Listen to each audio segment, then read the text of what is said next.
Hello everyone, welcome back to Big Mouth and let's talk Star Wars.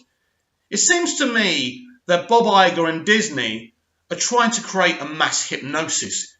They think if they can keep on saying, "We're sorry, we gave you too many films all at once, and that's the reason you're not happy with Disney Star Wars. Believe us, believe us, believe us."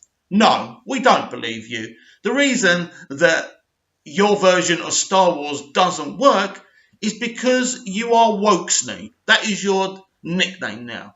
And the reason that things have turned out so bad for you, and 2018 has to be the worst year for Star Wars in its illustrious, fantastic history, because of Solo. A Star Wars story didn't make the money it should have done. And it didn't make the money it should have done, because nobody wanted to see Han Solo played by anyone else. No one needed or wanted a Han Solo film.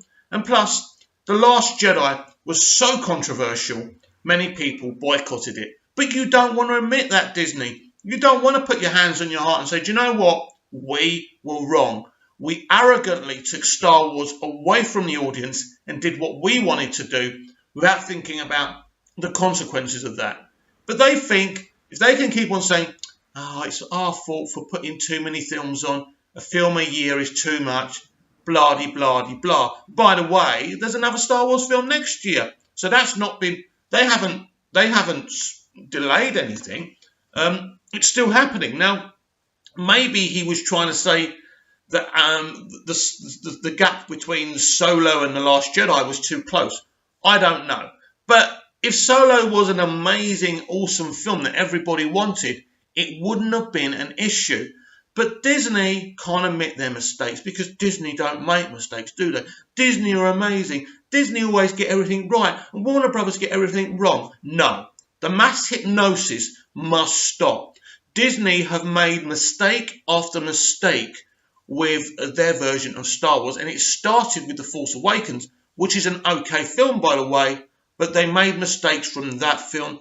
And then to implement J.J. Abrams to write and direct The Force Awakens, and then J.J. goes, you know what, I'm not going to do the sequel. But J.J., you've set up all these things, and then you're going to walk away and let some lunatic take over whose ideas are totally different to yours and literally wants to get a match and set alight to everything, all the seeds that you sowed. Big mistake.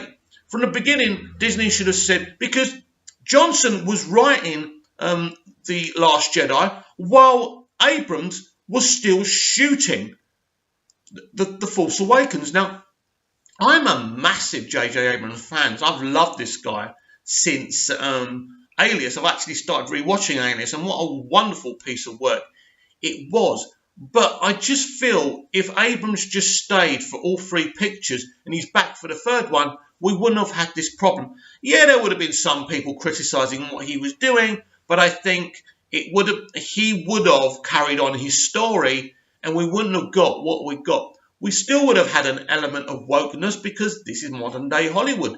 They really do not understand how...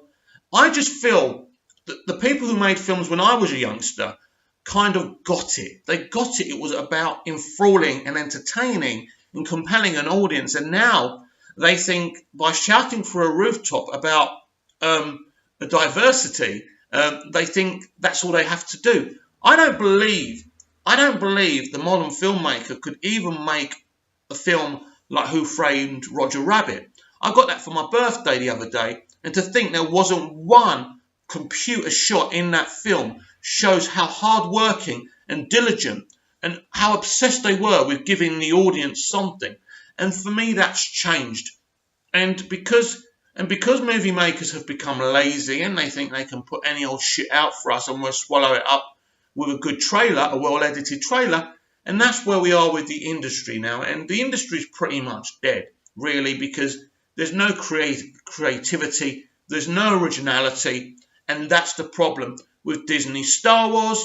J.J. Abrams took The Force Awakens and literally recycled the idea of A New Hope.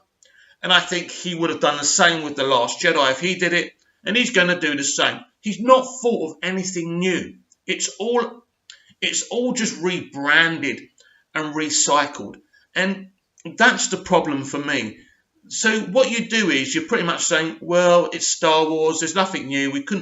They could have given us something really brand new, something amazing, and they haven't.